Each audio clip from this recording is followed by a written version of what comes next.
What is up, guys, and welcome to this special World Cup qualifier preview episode on Guarani Vision, the first ever podcast dedicated to Paraguayan football in English. As always, I'm Roberto Rojas, and joining me my two great co-hosts, Fede Perez and Ralph Hannah. And guys, it's here. It's finally here. It's September. We're not waking up till September ends because we want September to go as fast as possible. We want September to go as long as possible because Paraguay are playing the most important week in the last 16 years as they look to qualify for the World Cup in 2026. A big game against Ecuador on Thursday that could secure their qualification to the World Cup. And then finally, after 18 games, the last one against Peru in Lima. We got a lot to talk about. We got, squad announcements. We got, players in form. We got to talk about Alfaro. And we got to just talk about our emotions, guys. Because, right now, maybe he hasn't hit it. I'll go to Fede in a bit afterwards to talk about how the country's looking towards the hype towards Thursday, was we're, a little under 72 hours until that big game at the Defensores del Chaco. But yeah, we got to talk about our emotions as well, guys, because think about it. Paraguay right there, they're going to qualify for a World Cup for the first time since 2010 after missing 3 straight, which is a long time, 12 years. I think a lot of us here who have our connection to Paraguay, be it Fede, be it myself, be it Ralph, I think we were waiting for this day to happen. So yeah, I guess I'll go to Fede first. Obviously, for the last couple of weeks, we've been dealing with Copa Libertadores, we've been dealing with Sudamericana, we've been dealing with Paraguayans abroad. The transfer window is coming to a close officially today in Europe.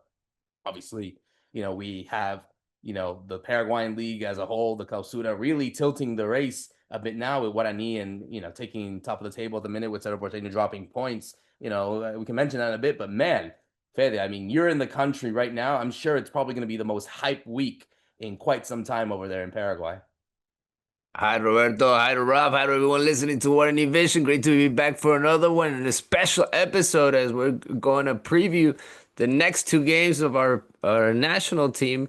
The Albirroja has the opportunity to qualify, and you got me hyped, Roberto, after listening to you, after seeing your emotion in this introduction. I'm really hyped up, and I'm going to be this way this whole week. I'm not gonna be thinking that much. Oh, we still got 3 days. We still got 2. We still got 1. Those preview hours of that game against Ecuador. But it does kind of feel that way. It's been a couple of months waiting for this game, waiting for this situation also, but it kind of feels like a party. I mean, to turn it around this way, a year in with Gustavo Alfaro, has just been over a year with him taking over the national team, and look at everything that has happened, and it's almost that time. We are so freaking close, guys. I can almost smell it, and I'm talking about, those cheeseburgers, those Mexican tacos. I can almost taste that Canadian maple syrup. I don't know. I'm thinking about that World Cup. I'm all over it, 2026, and what it's going to be like, because Paraguay is really almost there. We're just a couple of points away from it. Hopefully we can do it at home. The party's going to be ready for that. The FA has worked tremendously to have a packed house for this game. I was looking at the FA last week. They were just announcing brands after brands. It's the Alfaro effect. It has to do with the way that this team right now is looked at by everybody, not just by Paraguay, but even by the rivals. Even by Ecuador. I think this team is going to be respected. We made ourselves be respected when we played against them in Quito, so they're gonna have to look out for us. Even though we have a couple of players that are gonna be out, we definitely gonna look into this preview. We're definitely gonna talk about all the details that are gonna happen in this game that could happen. But yeah, the atmosphere is already here, Roberto. You go out in the streets, you see the flags out, you see people with their jerseys on, just like we are. I mean, you can feel the preview. You can feel that the atmosphere is there. The World Cup is really close for Paraguay, and the fans are loving it. Yeah, I guess for Ralph and I, obviously based in, either in World Cup cities or close to World Cup cities, the hype hasn't been there as of yet. We just got the announcement that the draw will officially happen in DC, in the nation's capital, on December 5th, which, as much as everyone is also looking forward to, this Thursday, Paraguayans are also going to be circling that day on the map, because on that day on the calendar, because that's obviously going to be big for us as a whole, be it in America or be it for Paraguayans abroad, to see who they play and where they play as well. And it's a good point that Fede had mentioned, Ralph. The fact that all these new sponsorships, and it really is the full circle. Alfaro came in this time last year, his first game against Uruguay in Montevideo. There was already this sort of, feeling of like, okay, what to expect, because nobody knew what to expect from this Paraguay side that had, started the World Cup qualifying with two different managers, with Guillermo Barros and Daniel Garnedo. Obviously, not the best qualification spot as well. I think they were in the, I think they were in the last place or in the playoff spot, but they obviously hadn't won. They only had won one game and scored one goal. So the fact that the evolution of this Paraguay team has changed tremendously in the last, games that we've seen him, now we've played 16, 6 wins, 6 draws, 4 losses, 13 goals for Paraguay and 10 against. It's a huge transformation. Now, at this moment, obviously, if the qualifiers ended today, they would be in the World Cup. But obviously, that's not official as of yet. But yeah, going back to what Fede said, Ralph, it really does. Qualifying for a World Cup does really change kind of the perspective of how you're viewed as a country, not just from a sporting perspective, but from a national perspective as well. The World Cup really is the sort of tournament where people can discover new countries and new players. Obviously, it's not like in the old days where, you viewed to the World Cup to see them for the first time. Now we got obviously the internet, we got social media, we got so many things that people can go online and, obviously find their players like that in an instant. So, but yeah, qualifying for a World Cup changes everything for Paraguay. And I'm sure, when that final whistle happens at the Defensor del Chaco, if they do get the result, it's going to be a celebration that, like I said, the country hasn't been able to deal with in quite some time. Yeah, I mean, that's right. Hi to everybody watching, listening. I think it's such a huge commercial moment, like Fede was touching on. That's why all the brands are getting involved because the country is going to stop for those few weeks of the group stages and maybe longer, you never know, as they look forward to all the games, but also for the players themselves, because we know how important having a good World Cup for a player can help them in terms of moving and getting to go somewhere new in terms of transfers, which we've already seen, by the way, this summer has been so important, right? I think we talked about it in the last show, how many players were making moves to make sure they got minutes to have a chance to be in that World Cup squad. So I think it's just something that becomes so important, and it's going to be interesting to see as well the fans as well, and some of the excitement and the disappointment as the games go and the flowing. And so, just so you guys know, the very first World Cup Paraguay were at, right? And it used to be the radio was the only thing that, or people would get the reports back even the next day in that very first World Cup. And then in the 50s, when they went again, it was the radio. And so it was, daily, maybe daily swings in emotion depending what's going on. Now with social media, it's like during the game, right? People are getting into panic mode or they're getting into excited mode, and you see that all in real time. But one thing, it hasn't really changed, right? The way the World Cup and the dream of going to the World Cup kind of moves the whole country in this emotion and in this kind of wave, I suppose. At the moment, we're riding the wave, but there's been times over those last 16 years where, well, we've been pretty low down, right? Trying to find a way back to what the promised land of the World Cup is. So, I mean, I think it's going to be an exciting time, but like Roberto says, we're a bit removed from it over here. We're still waiting to see what happens, and I think the draw, like you said, is going to be a big moment where everybody can start to make their routes to go to where they're going to go to for the summer.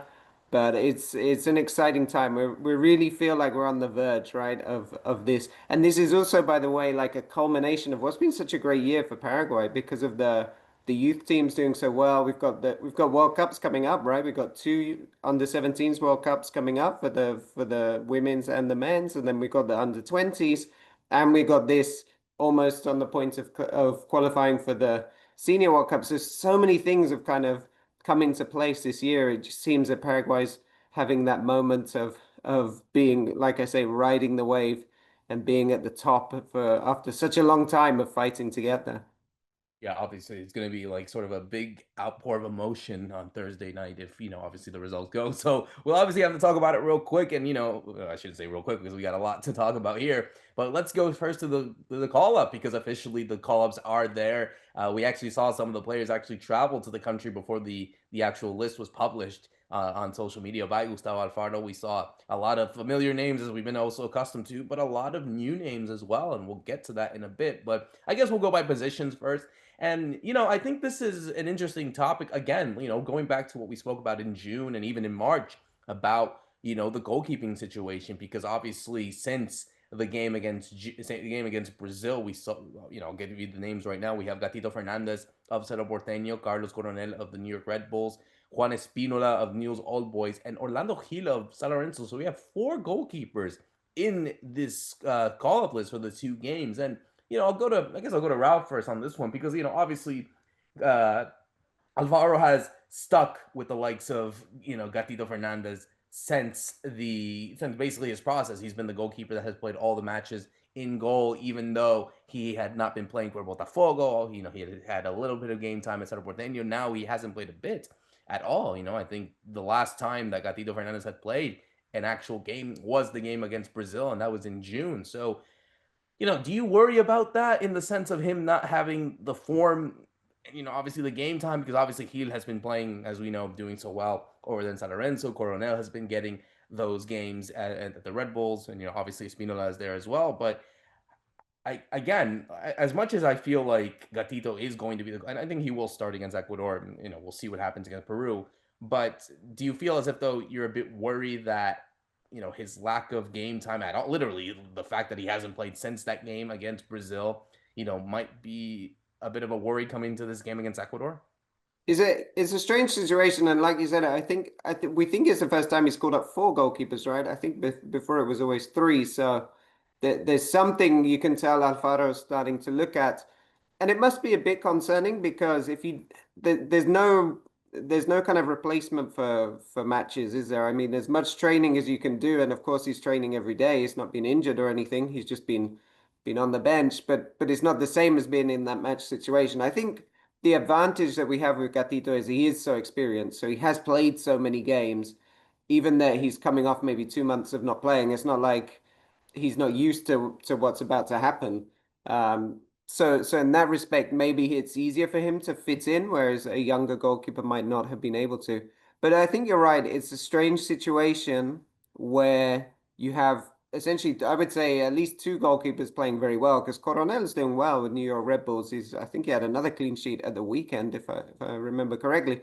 So I mean, he's always been pretty solid, and then he's this up and coming, right, who we haven't really seen in terms of in the national team, to see him, how will he adapt there? But we can see how well he's been doing in Argentina. So it does seem strange almost that you're playing with the guy that's not on form when, and we'll talk about this, I think, when we talk about some of the strikers, Alfaro's been so interested in calling up people who are on short bursts of good form.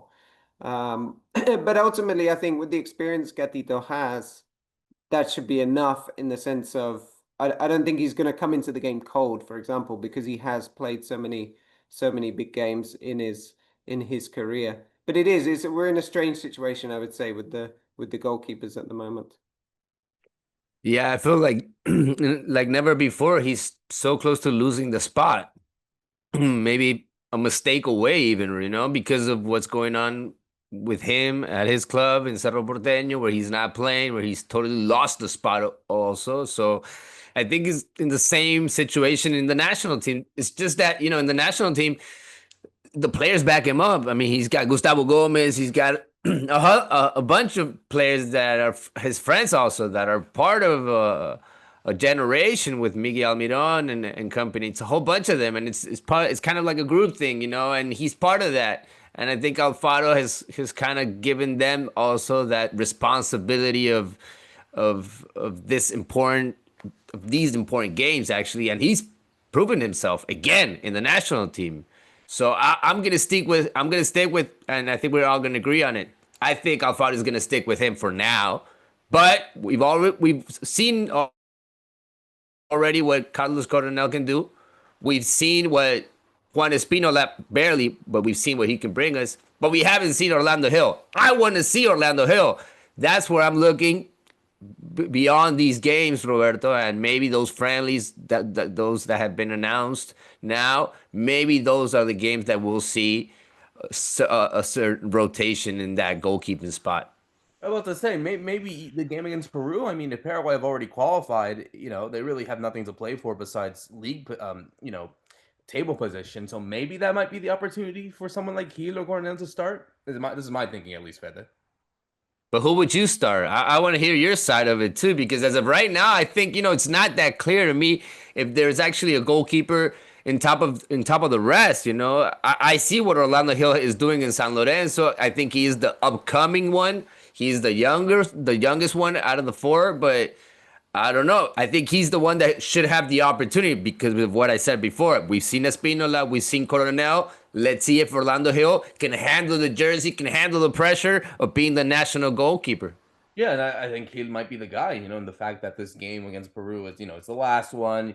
They really have nothing to play for besides league position, Ralph. I feel like, you put him in that position and, that kind of like anxiety kind of gets away of like the fact that he was on the bench for these last few games and hasn't had the chance. I think him getting that chance against Peru, I think that might give him that sort of confidence moving forward, even if he does play more games, in this case, the friendlies coming up as well. Yeah, I think it's an interesting point because the relationship with the defense, right? That's what Fede was picking up on, has been so good with Gatito, and that was maybe the one thing with Coronel, that because Coronel has almost been like implanted in here, right? Because obviously he didn't grow up in Paraguayan football.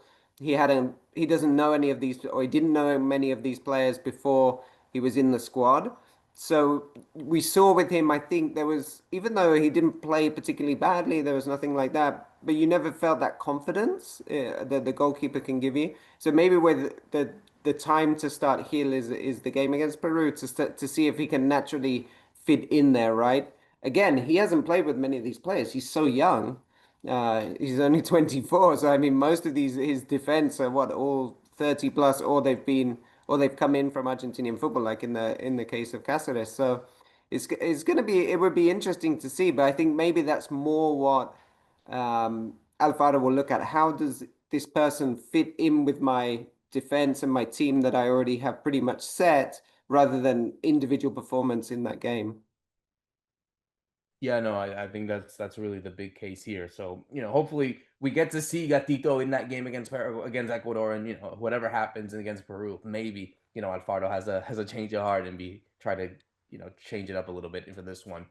Looking at the defense, obviously, not really a lot of big changes here. We have Gustavo Gomez, the captain, being there as well. Junior Alonso, Omar Lerete, who's coming off obviously his move to Sunderland. Juan Cáceres playing over there at Dinamo Moscow, Gustavo Velasquez at Cerro Porteño, Agustin Sanders at Rosario Central, all the names that we've been familiar. But we have two new names, guys. We have two new names that, obviously one that we've been familiar of in terms of seeing him in the local league and obviously some games for Paraguay, and a new name that we kind of hyped up for quite some time at Cerro Porteño. He's made this move to Russia and has been able to get a game for Paraguay. And I'm talking about Alan Benitez of Inter right now, an international in Brazil, and Alexis Duarte of Spartak Moscow. So, you got two new names in this one, Fede. Certainly the defense. I mean, look, I think it speaks for itself. Obviously it sucks that no Fabian Balbuena will be there. He got injured with Gremio. So this obviously opens the door for the likes of Alan and Alexis to come in. But I think that defense, stays the same. Yeah, Juan Cáceres on the right back. Obviously Alderete and Gustavo Gomez as the center back. The left back position is always still an issue, and obviously a question mark. In the game against Brazil, we kind of saw some of those issues come about with Junior Alonso, but I think still you have to put in him as your left back, and that is your back four, in my opinion. And I'm sure you feel this way as well, unless you have something else different to say of changing it up in these two games. No, I think the starting team, you already know which one is going to be, and you're confident about, especially in the defense, because of the big games that they've already played. I'm looking more at the backups, right? What the options are there, just in case we have an injured player, just in case we have problems in the game, just in case we need to change it up, or if they're losing, their matchups. And that's where I'm not feeling too comfortable about what Agustin Sanders has brought to the team, the times that I've seen him in the squad. I'm still looking at that left side, and I feel like if Junior Alonso is not in his top game, we could have trouble with certain stars from the other team. And at the right side, I'm happy about Alan Benitez because he was really having a fantastic year before he went to Inter, before he moved to Brazil. I mean, playing for Cerro Porteño, he was definitely the one that was standing out in that team in the first semester. And I'm not just talking about, making the difference in the game. I'm talking about individually. You could see it in the matches that physically he was flying out there. He was just flying by people, and he was really making the difference with the speed, with the ball, and he was feeling so confident that he was even having the opportunity to get shots at goal. So he was really taking over at certain games in that first semester. So I'm really happy that Alfaro noticed that he's a player that right now is hot, and I can bring him to the team, and he might bring something. This is a player that has already worn the jersey, maybe a long time ago, and in a friendly. But it is kind of a rematch for him, also. The opportunity to come back and maybe even win a spot over. This is a huge opportunity for a player like Alan Benitez. A huge opportunity also for Alexis Duarte, who has been over there in Moscow waiting for that call in Russia for years, and he's finally got it. And look at the time that it came. Also, Ralph, these are players, especially Duarte, right? I think Alexis, ever since he left Paraguay, a lot of people were waiting to see his name on the list. Yeah, I think for Duarte specifically, he when he first went to Russia, I think he had a lot of difficulty adapting, which is kind of natural for such a young player going so far away. Then he got an injury, and then it was actually towards the beginning of this year that he really started to get a lot of minutes and was playing very well in terms of his individual, performances in the game were starting to stand out. So I think it's come at the right time for him, and also for a central defender. He's still not that old, you would consider. Where I'm looking is, I think it's the right back and the left back spots. Like Velasquez only played his first game back from injury yesterday at the time of recording in the Cerro game, and so I mean, is he 100% to play this game against Ecuador, or is it the moment for Benitez? So that's why it's such a huge moment for Benitez. But a left back, I mean, Diego Leon hasn't played much for Manchester United, so that's assumably why he's not there. He's not had enough senior minutes. But we do have another left back who is playing in European football, right? In terms of Dani Rivas, who went with Diego Duarte to this team, AVS in Portugal. I think he made his debut at the weekend, or maybe he's played 2 games now. So there are other options apart from Sandes, but it seems that at this late stage, Alfaro doesn't want to risk that yet. I'd be interested though. I do think that left back spot is maybe the most open, that we could see something during the November friendlies or the October. We got the October friendlies are confirmed, right, in Japan and Korea. November, we're pretty sure they're going to play in the US, but we haven't got that like 100% confirmation yet. So maybe it's in some of those games we start to see that left back position, which I think is the most open of the 4 spots. I would say right back Velasquez will play, assuming he ends up being fit. But just for this particular Ecuador game, we'll have to see what he's like. And I definitely don't think he'll play both games, right? I don't think he'll be fit enough to be able to cover both. So I'm sure Benitez will get some minutes. Yeah, I think it'll be certainly something that would be vital for everyone. The fact that they get all these players coming in. This is a Faro team that used, I think, 27 players in the games that he's put in the 10 games. So we're obviously sticking with his guns and picking the players that he always chooses. But if it comes to the situation against Peru that they're already at the World Cup, that could be the time to finally experiment and whatnot. So it's going to be interesting to see how that defense. But yeah, I think you have to say this defense has been really standoutish in a way. I mean, yeah, they've kind of conceded late on in the games, but the fact that they've been able to be so stable in that sense, and obviously the game against Ecuador will be I guess a very tight affair when it comes to good defenses, because Ecuador also have a really good defense. I think it'll be one to really see which one stands out over there in Asuncion. As we look into the midfield, obviously, the names that we've always been sort of accustomed to. One new name, actually, on the team. Firstly, we got Miguel Miron, the star player, the star player of the midfield, of course.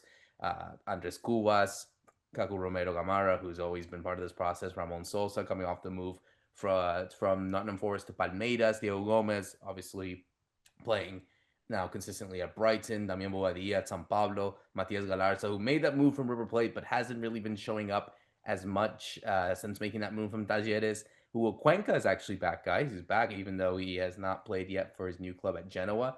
And of course, a new name. And Ralph, I'm sure you're happy about this one because, obviously we kind of talked privately about this one. And Fede, I'm sure you've thought about him as well. Brian Ojeda is back from Real Salt Lake. He is in the squad in the midfield. And, this obviously comes from the injury of Matias Villasanti, who unfortunately is going to be out for quite some time. But Ralph, I mean, a big opportunity for Brian Ojeda to kind of establish himself, not just into this midfield, but also for his chances at going to the World Cup.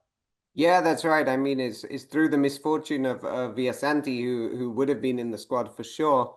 But I think he's been one of those players that he's always been very consistent since he moved to Real Salt Lake in terms of minutes.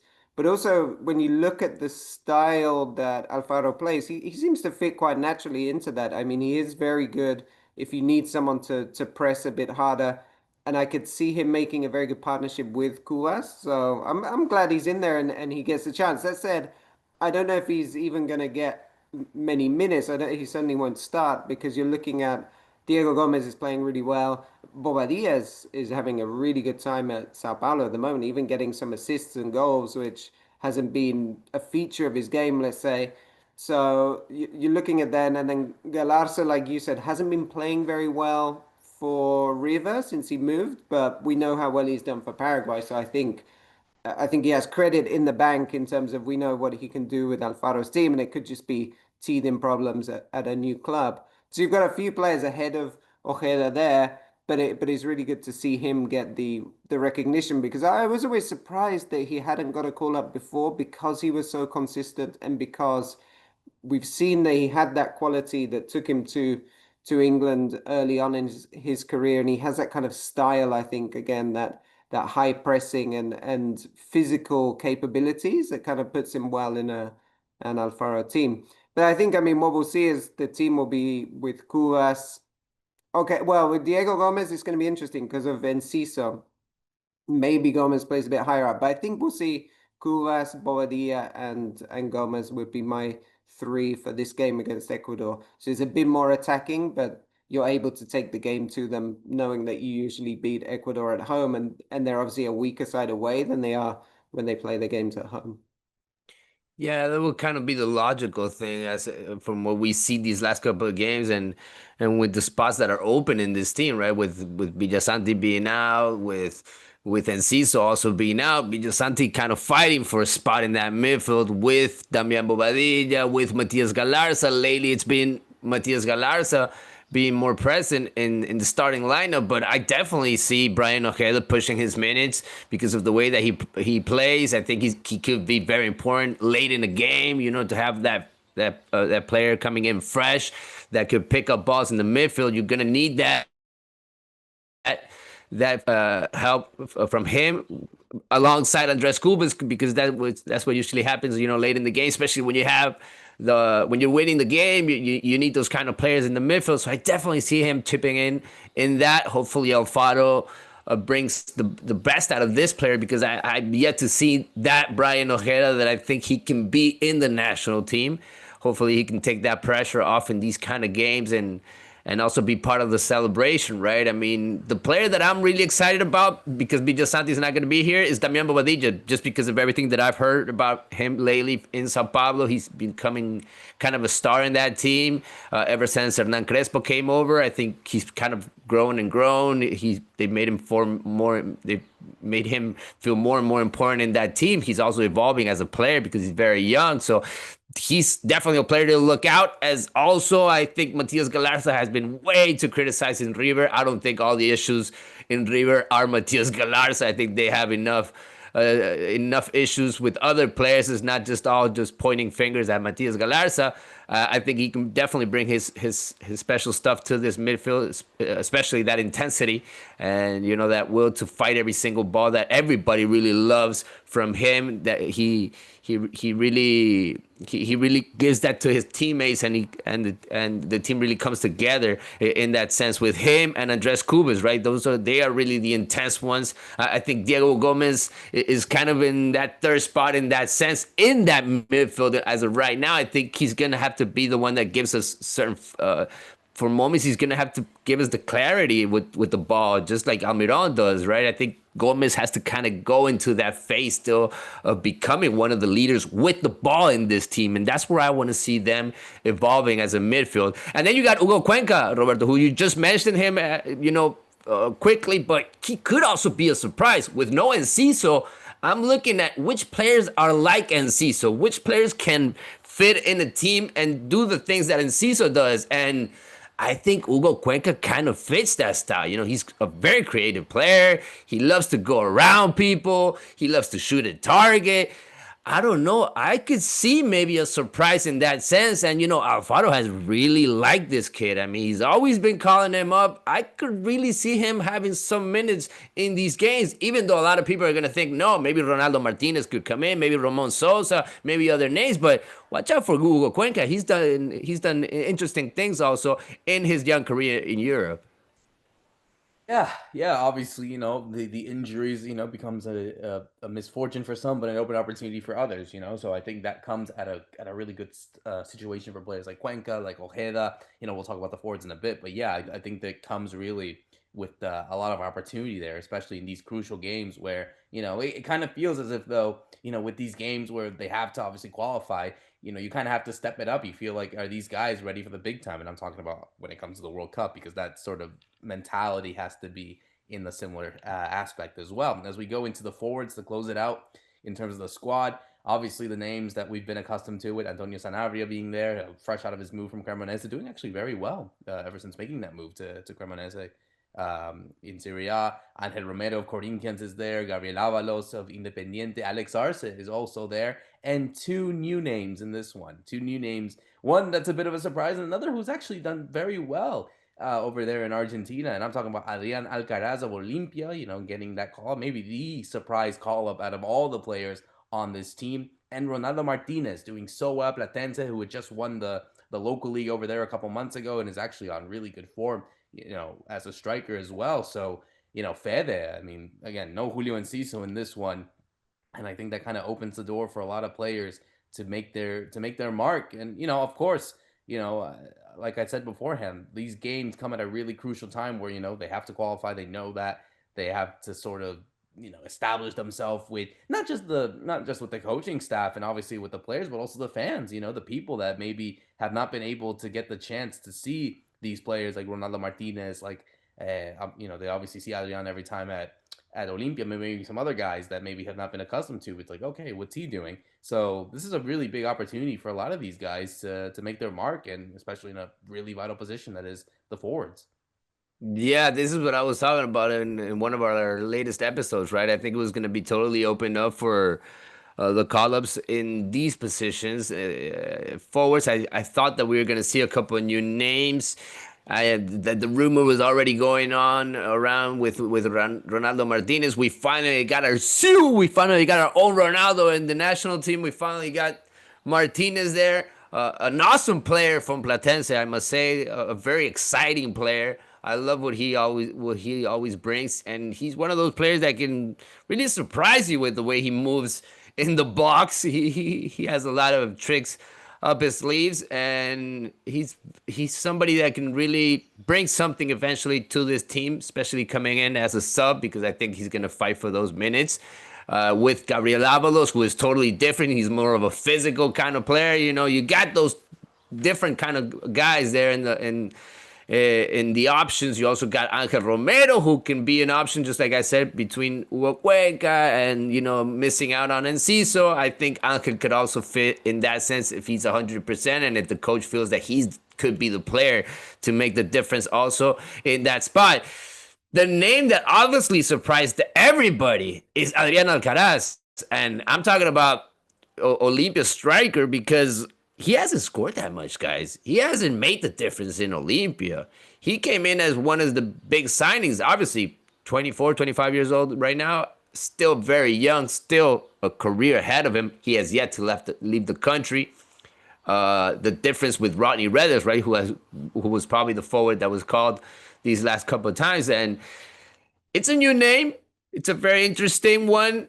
A couple of years ago, not right now, I think, but Alfaro is looking into his options. I would be surprised if Adrian Alcaraz ends up having minutes because of what I just said. Ronaldo Martinez is coming in hot. He's scoring pretty much in every game. He played in a championship team a couple of months ago, which was Platense in Argentina. I think he's even coming in a better situation than Alex Arce right now in Independiente Rivadavia, who is still kind of adjusting to his new spot again.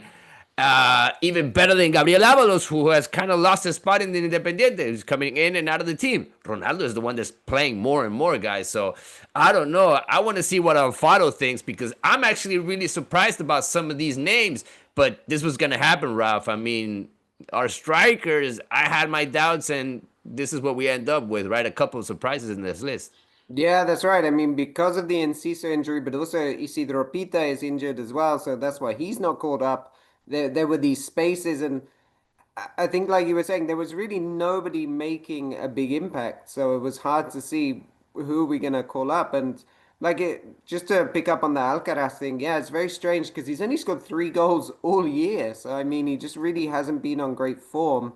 And you look at maybe Marcelo Fernandez in Libertad, you might have thought could come in because he was in the Olympic team, for example, so he has a bit of experience with playing with Gomez, playing with Gatito, so maybe he was going to be an option. And then I also thought, again, Diego Duarte, who's gone to Portugal, started scoring goals. So do you get someone who's already in Europe? So definitely a surprise, I think, from that point of view.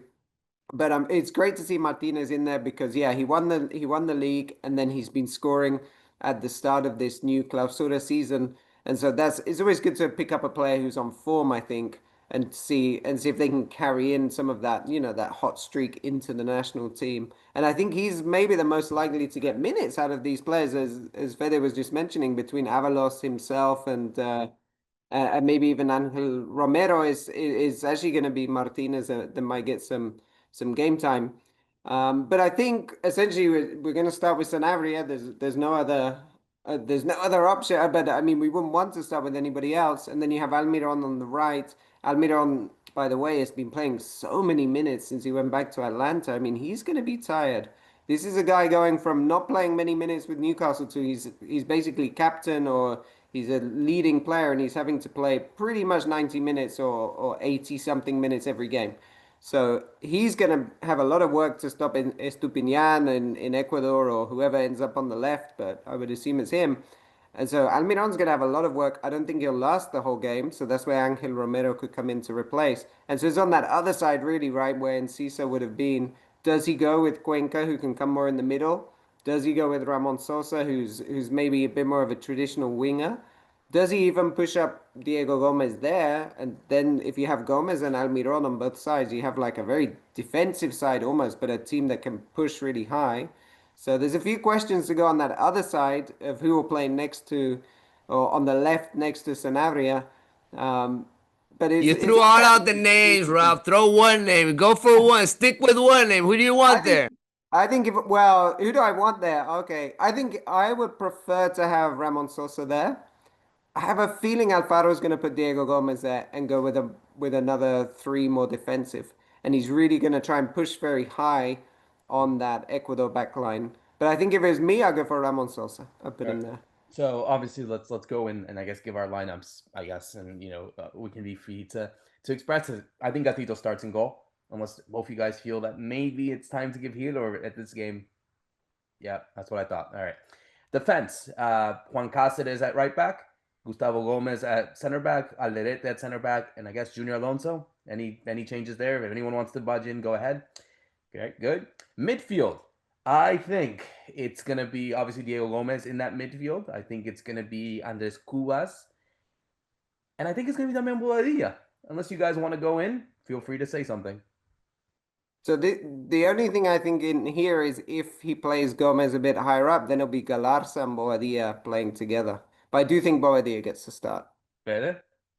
I'm rooting for Galarza. I think he's shown enough these last couple of games, and I think Bobadilla is gonna have to wait for his moment. He's a player I like more than Bobadilla, so I'm gonna stick with Matias Galarza, and hopefully he can keep that spot that he's earned. Ramon Sosa, Antonio Sanabria, and Miguel Miron to round up that front three. I guess unless Ralph, like you said, maybe move him a bit more forward. Is any changes there?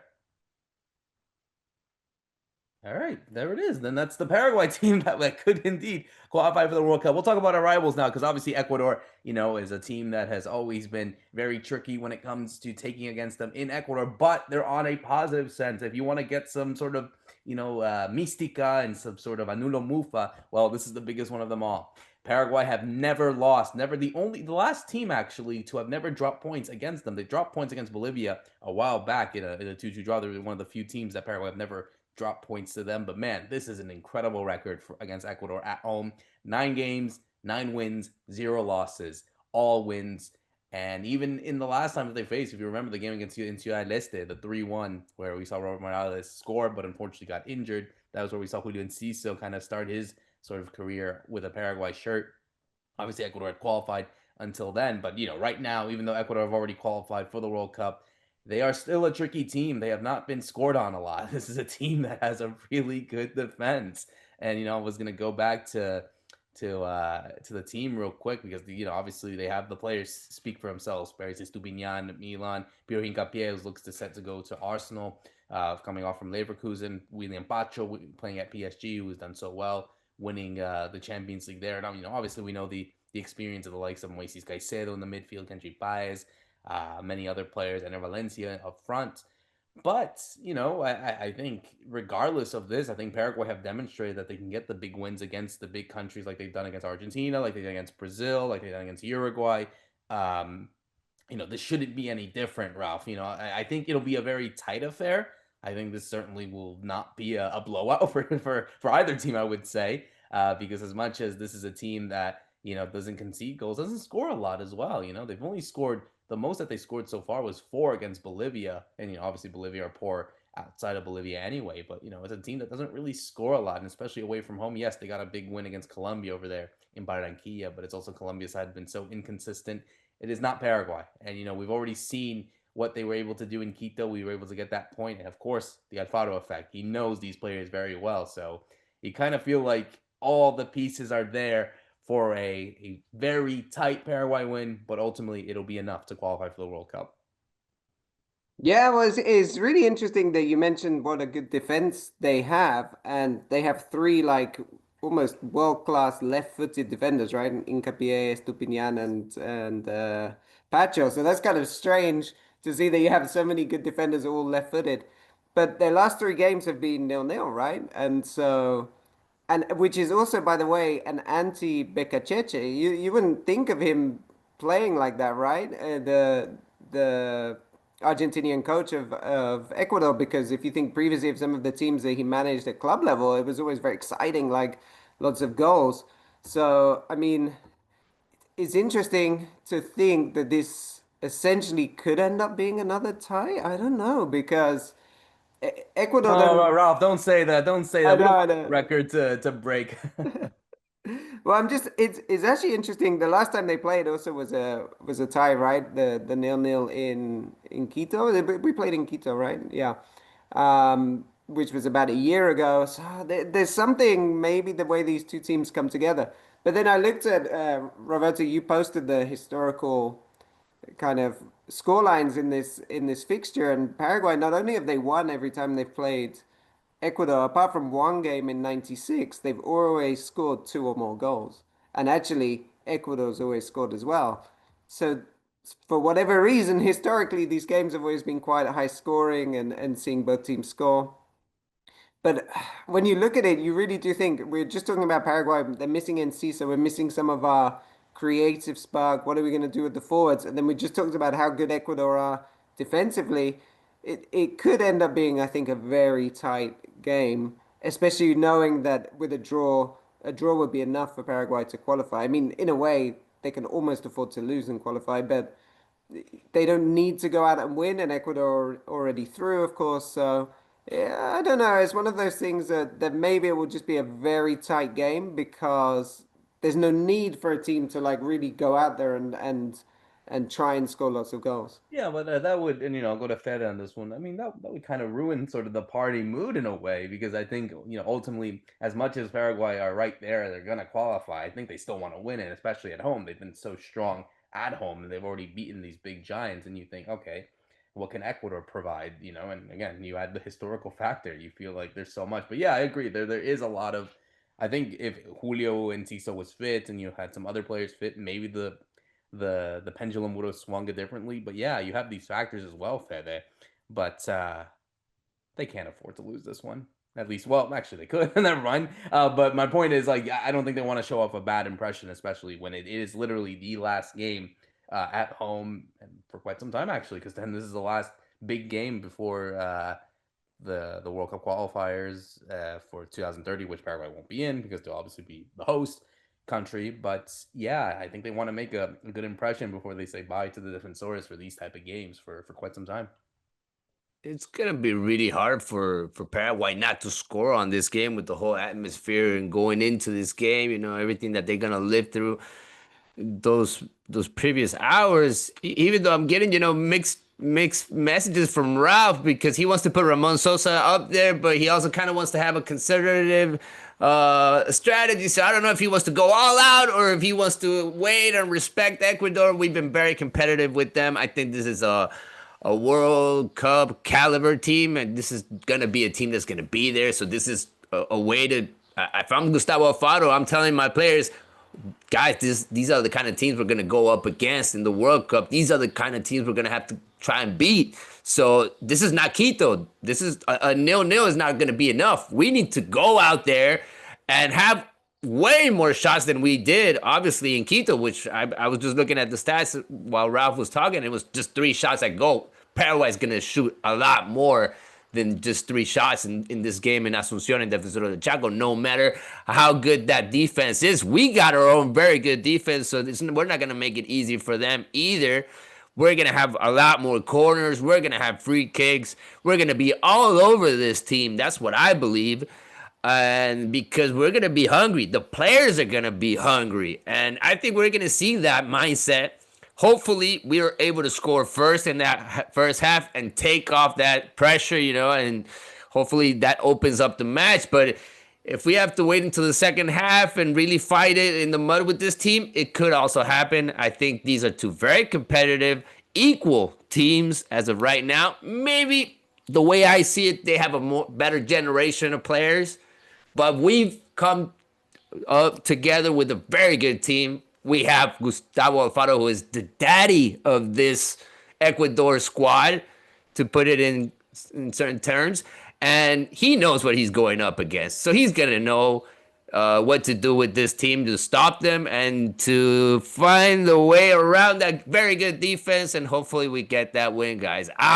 No, nobody's going to take me. Not even Rob is going to take that off my mind. We're going to win this game. Well, it kind of feels, going into some of the stats that Ralph put in, he put one that 3 of the 5 goals that Ecuador have conceded was after the 75 minutes. So what you're saying is, Rob, you're going to get a last-minute goal from someone. It's going to be that really tight conservative affair, and then someone, Fede was saying, oh, they should score early to kind of ease off the nerves.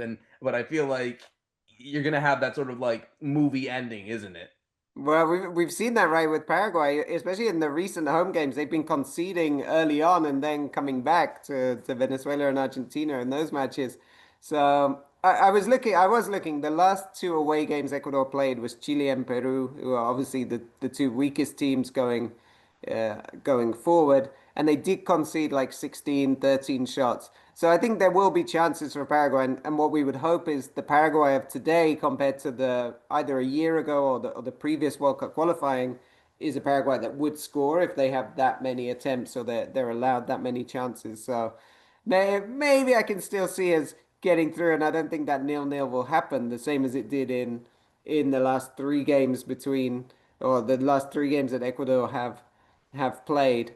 But I think it's going to be tight. Yeah, I could imagine maybe it does come down to something. And maybe it's one of these substitutes. We've just been talking about those guys, right? Like who comes on, who can make a difference. And so maybe it is someone like a Cuenca, or maybe it's Brian Ojeda winning a ball late on that leads to a breakaway for Martinez, It could be something like that. Or, of course, let's just remember how good Paraguay have been from set pieces. So we shouldn't count out Gustavo Gomez and Omar Alderete again coming in with a set piece. Well, we'll get to our predictions in a bit afterwards, but let's talk about the other team that they'll play the final game. It's crazy when you think about it that, typically, historically, this has always been the first ever game that Paraguay play in the qualifiers away to Peru. That's always been sort of the thing. But now with this kind of new format, this is the final one. And obviously, Paraguay have some history to not only try to keep with Ecuador, but also to break because the record against Peru is pretty poor, actually. One of the few teams that have never been able to get a result over there. 8 games, 0 wins, 5 losses, 2 draws. They've only scored 3 goals in 8 games, guys. So this is obviously a match that obviously Paraguay want to sort of break their bad streak, and it comes at the cost that Peru have done really poorly. They've been one of the worst teams in this qualifying process. They're already officially out. I mean, they're in, I think, by a miracle. Obviously a lot of results have to swing their way, but they're effectively out. They got they got to play against Uruguay in Montevideo, which I'm sure, again, similar situation to us, that only for Uruguay, they only need a couple of points to qualify for the World Cup because they're not in officially as well. But yeah, I think this is a Peru side that obviously it's not the strongest one. Looking at some of the names, a lot of players from the domestic league.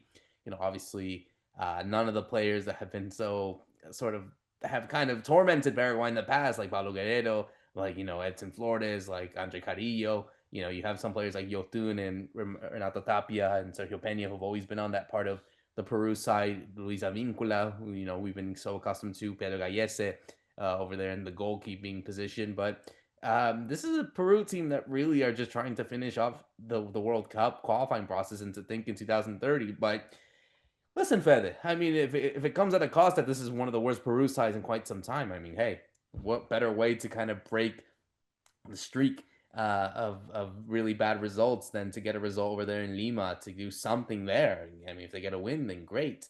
So it comes to now my question. We spoke to Ralph before we started recording. What Paraguay do we see? Because if Paraguay officially qualify on Thursday, this Thursday, and then coming up on Tuesday, what does Alfaro do? Does he stick with his guns and say, look, we're going to finish the process there? Does he give opportunities to other players that we talked about? We talked about Gil probably playing this game. We see some players making their debuts, finally getting their feet wet, and that sense of being able to get accustomed to wearing the Paraguay shirt. What do you see? What do you think would be the best case for a game like this, given that it's a team that is already effectively out of the World Cup?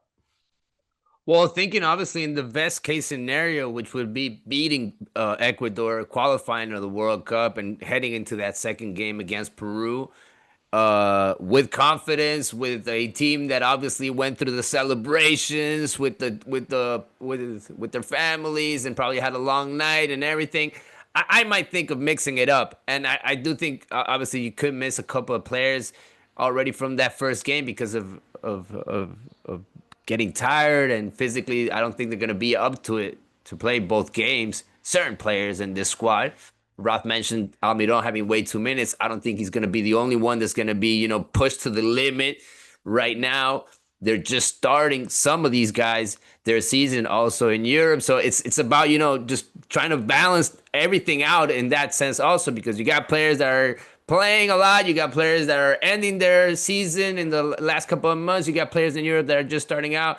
So I for this second game against Peru, especially because they're not looking like a good team, you don't know what to expect from them. They might even try to bring in a lot of new players, try to do something totally different at home to get a win. So I would also mix it up and obviously look at new players.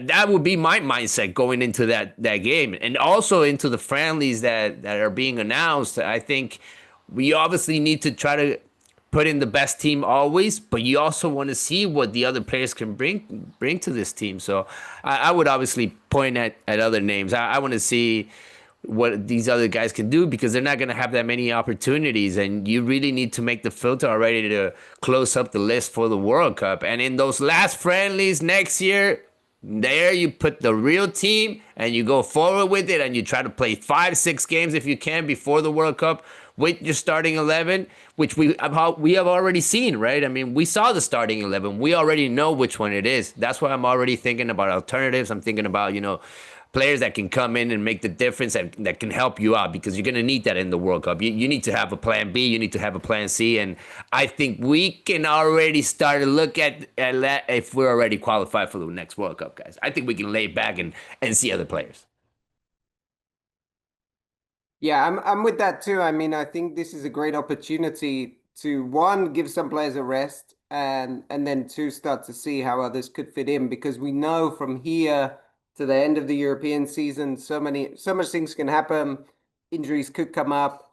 So some of this, we know we have our starting 11, like they were saying, but it's like what could happen in the meantime. So who could be some of those players? And it will be a game. It'll be a strange game in Peru, unless I don't know if Peru still have a chance. Like if they beat Uruguay and then. Ralph, they're out. They're out. Come on. They're out. They're not going to qualify. Okay. Yeah, no, but I'm thinking if they were still in there with a chance, and obviously they'd be going all out and Paraguay wouldn't, which would be that'd be a different kind of game. But ultimately, it seems like this will almost be a kind of friendly, right? That you will get that kind of intensity and level compared to a full-blooded World Cup qualifier because of the situation. But I think definitely a time to try out some new players and also maybe for I'd like to see maybe for Alfaro think about should I try and be a bit more attacking, knowing that the result doesn't matter as much? Because what's going to be different, the way he's managed the World Cup is obviously very different. It's home and away games, World Cup qualifying, sorry. But when he goes to the World Cup, it's you don't have that home and away, and you have to get your results in the group stage. I mean, as quick as you can. And I always feel that's maybe where he failed with Ecuador. He didn't quite take it. He had a better team than he let play, if that made sense, and he didn't get the points. So with Paraguay as well, hopefully he doesn't make that mistake, and he's already thinking about how I can be more attacking against teams that aren't as strong, and to make sure I get all 3 points. Yeah, I think that might be the best case scenario, but obviously, I think Paraguay will want to, finish off strong and, obviously, hey, if they want to break history, they can do it, but if it is against effectively a Peru team that are out, they can lay a bit low. Again, if they lose, then whatever, but, I think they want to sort of feel as if though, hey, listen, guys, this is now World Cup prep, this last game against Peru, obviously they got friendlies against Korea and Japan, South Korea and Japan next month. They're probably going to play the US and Canada in November. So they got some games to kind of prepare for teams that are going to play in the World Cup. But I think the game against Peru kind of starts that process, is that you get to see some new players, Fed, that you get to see some new, formation changes and be able to experiment a little bit, because again, you don't have that much time. You have those games now in September. You have the games in October, 2 in November, and then 2 in March. Maybe a few more before the World Cup, but that's effectively it. This is now, I personally think that if they do qualify, and I think they will qualify, heading into the game after they do what they have to do against Ecuador, and the game against Peru kind of starts that process of really preparing for the World Cup.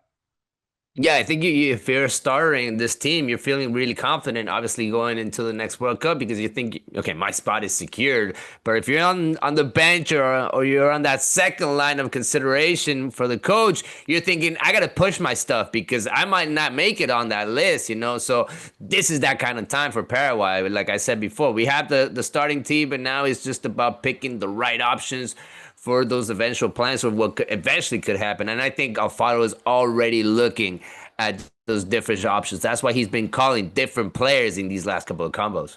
Yeah, no, absolutely. So, all right, guys, I think it's coming into the game that literally the game that we've always loved to do. And of course, it is the predictions. And of course, it's the big one. Fed, that you will have the chance to represent Guarani Vision. I unfortunately will not be in Paraguay, which kind of sucks. That I would love to have been there in the Defensores del Chaco, but hey, I'm playing host for the World Cup and next summer, so obviously I have more of the advantage. But it's going to be a big week for Paraguay as a whole.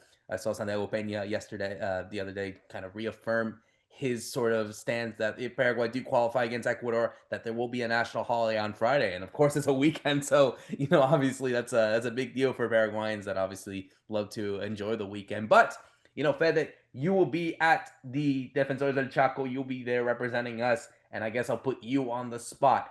What do you see for this Paraguay game against Ecuador? What is your prediction? You just mentioned the president, and we're coming off a month where it was so sporty here. The whole Pan American Juniors happening. Now we had the rally, the World Championship happening this last weekend, and everything just happened so well, guys. I don't even feel like in Paraguay we had no trouble whatsoever, no issues. Everything went out perfectly. Getting ready for 2030. We're getting ready for 2030. So I feel like, this is just gonna carry on. I mean, things are just going so smoothly. Everything is going out so well, and I'm not gonna let my mind get ruined. I'm not gonna eat that poison. I'm gonna go with Paraguay win 2-0. 2-0. We're gonna get a set piece goal, and we're gonna get a penalty from them because they're gonna be so desperate. They're gonna get us down there, and we're gonna get a penalty. So I'm gonna go with a 2-0 at home. That's gonna be enough, more than enough for us to be all over that night. Carry it into the next morning. You guys know how it's gonna be. It's gonna be a holiday probably here on Friday. I already got my Christmas lights going on. It's gonna be a party all over Paraguay after 16 years. We got to make it happen at home. I don't want to go into that Peru game.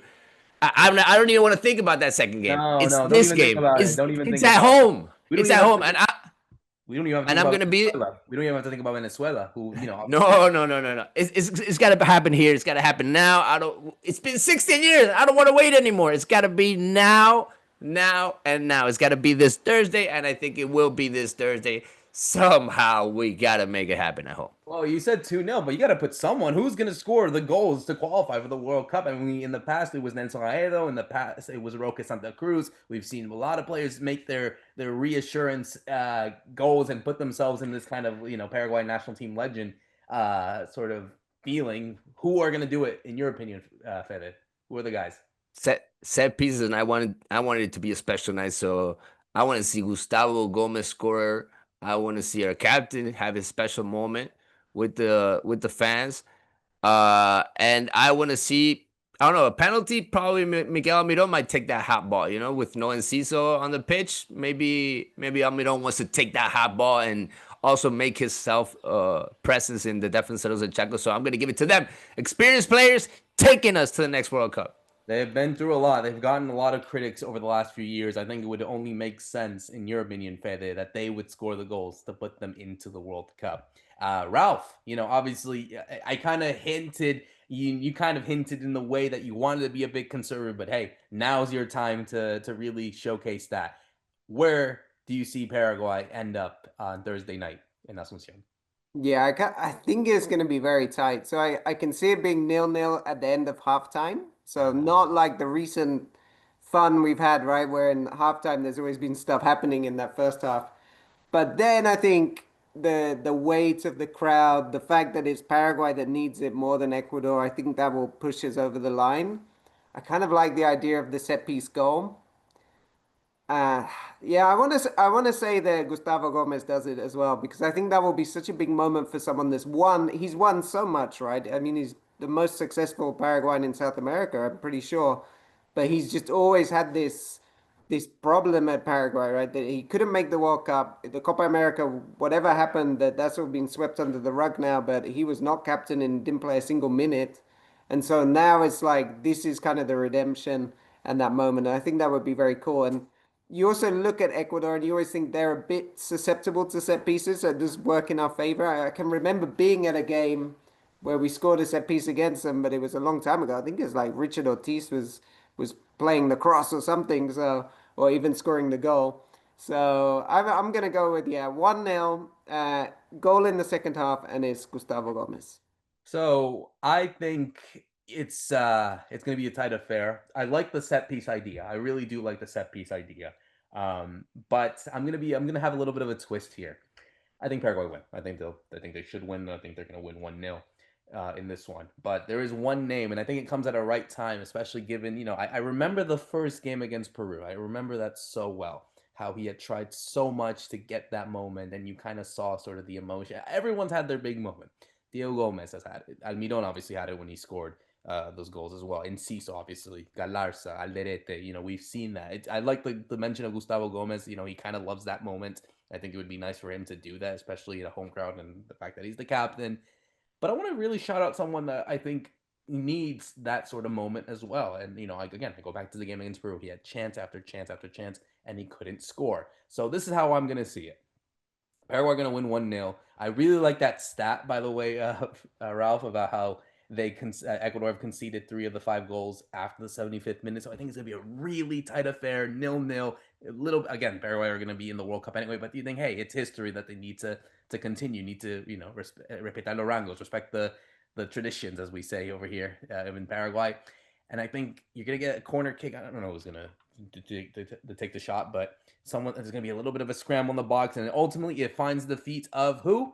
Ramon Sosa. That somewhere Ramon Sosa is going to score, and he's going to be the guy to put himself in Paraguay national team legend and score the goal that puts Paraguay into the World Cup after 16 years. I still remember him trying chance after chance. It's been such a crazy sort of process for him when he, coming from Olimpia, River Plate, in Argentina when he was at Gimnasia, Talleres, Nottingham Forest, didn't do well. Now he's at Palmeiras trying to reinvent himself.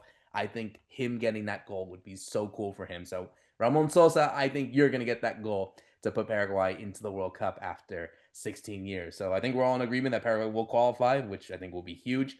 But now we head into the next game against Peru. So, you have obviously a lot to go into for all this. And I'm going to play one more game before we close it out. But how do you see this Peru game? Ralph, I'll go to you. Obviously, Paraguay, if we go for our predictions, have already qualified. Does the tradition still stay that Paraguay still find it hard to win over there in Lima or to get anything in Lima? Or do you see that it finally breaks over there? Well, I think it could be like you were saying, usually this is the first game of the qualifiers. So now it's like no pressure, nothing to worry about. It's going to be a Peru team that also have nothing to play for. So I think maybe Paraguay run out like a 3-2.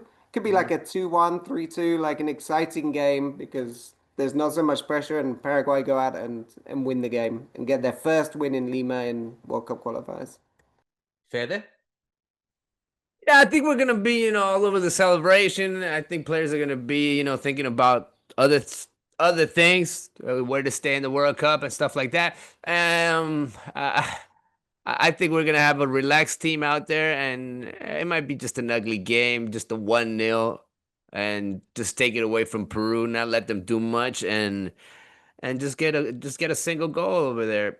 It's gonna come from somebody that's not probably gonna play this first game, so I'm gonna go, with Alex Arce or Gabriel Avalos. I think another striker. I would love to see them also have their moment in the national team. We need another center forward kind of stepping up after what we've seen with Tony Sanabria, especially in this moment of the qualifier where he has definitely taken over in that spot. Yeah, I agree. I think Paraguay should get this result. I'll say a 2-0. I'll say Diego Gomez. He's coming off he scored against Oxford United the other day, so I think I'll put him on the score sheet. And I guess someone off the bench, that kind of like last minute goal. I'll say Ronaldo Martinez, actually. I'll say Ronaldo Martinez. I think he gets his first debut goal on the national team. So I'll say 2-0 for Paraguay and 6 points, which, obviously now we have this last thing that we'll do because we need to figure out where do Paraguay finish. And, I know you guys don't have the calculator and all the results up, but I have it in front of me. So we get to see, and I'd love to hear your reactions towards it. So, all right, we'll say Paraguay win. Doesn't really matter. We'll say 1-0 on this one, whatever. Uruguay, Peru. Do you think Uruguay wins this one? Yeah, I'm pretty sure Uruguay would. Fede? Uruguay should win. All right, I'll put a 1-0 for Uruguay. Colombia, Bolivia. Colombia really needed to get some results in there too. Do you think they get it done over there in Barranquilla? Fede? Yeah, they're gonna get that one done. Yeah, I think so too. All right, I'll put a 2-0 for there. Brazil against Chile. I guess anyone wants to say anything else, that should be a win for Brazil. Yep, that's all good.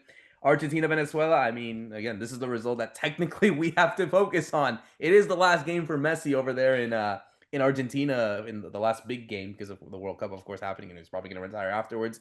Argentina should win this one easily, right, guys? Yeah, I think so. Vinotintos, they want to get a miracle. No doubt. They want a miracle, but I don't think the Vinotinto will get it this time.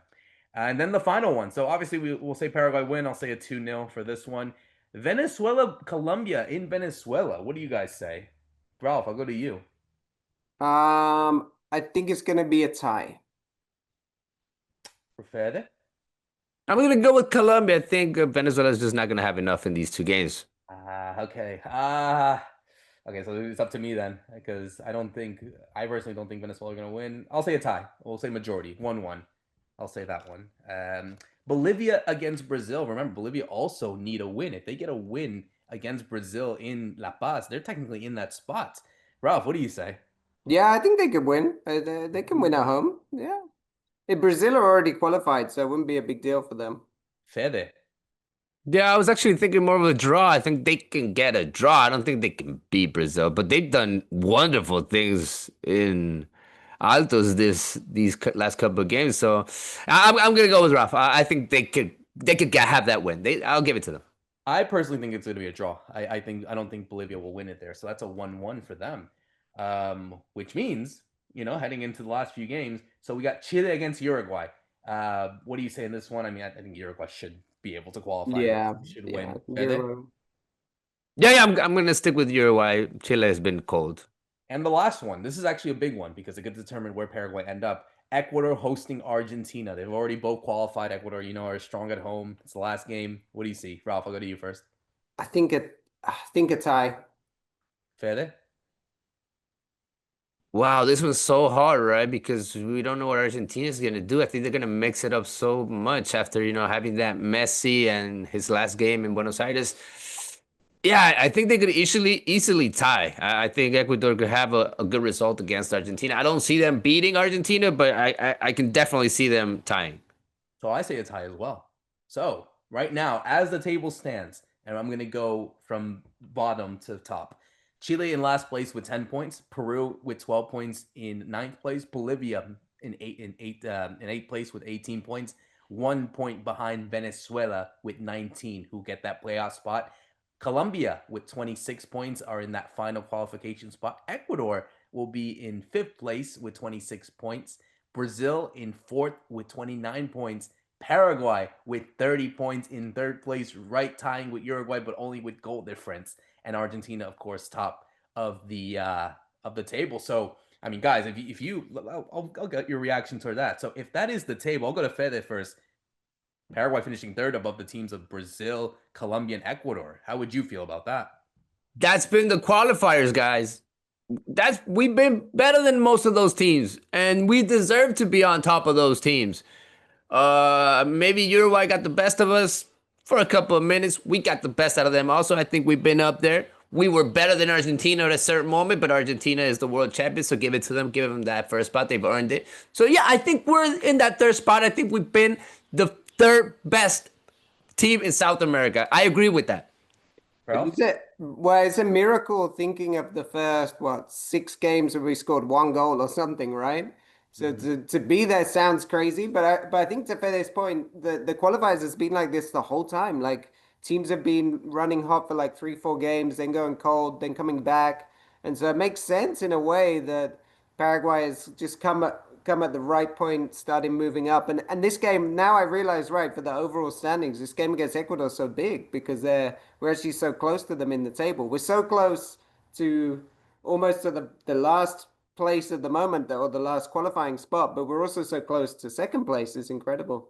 Yeah, and also it's a big deal for FIFA rankings too. Obviously getting these wins against the teams that are above us and the way that they win as well. It's not just the results, but also how many goals you scored, also depending on what comes below. So, this can help them in terms of where they are in the pots, and obviously with friendlies coming up as well. This could come at a right time. So yeah, again, I reiterate what Ralph said. It really is a miracle, the fact that in the 6 games that Paraguay had played before Alfaro came in, they only scored 1 goal, and now they're right there finishing third, right, basically tying Uruguay for second, right behind the world champions Argentina, and finishing above the likes of a Brazil and Ecuador with a good defense. Colombia, always as talented, I think shows the improvement that Paraguay has done under Gustavo Alfaro, and I think it's going to be a big celebration come time on Thursday night. I can't wait, Fede. I'm super excited for you to go enjoy that. I hope you do enjoy that time over there at the Defensor de Chaco. Me and Ralph will obviously be here stateside waiting for you when you come next summer.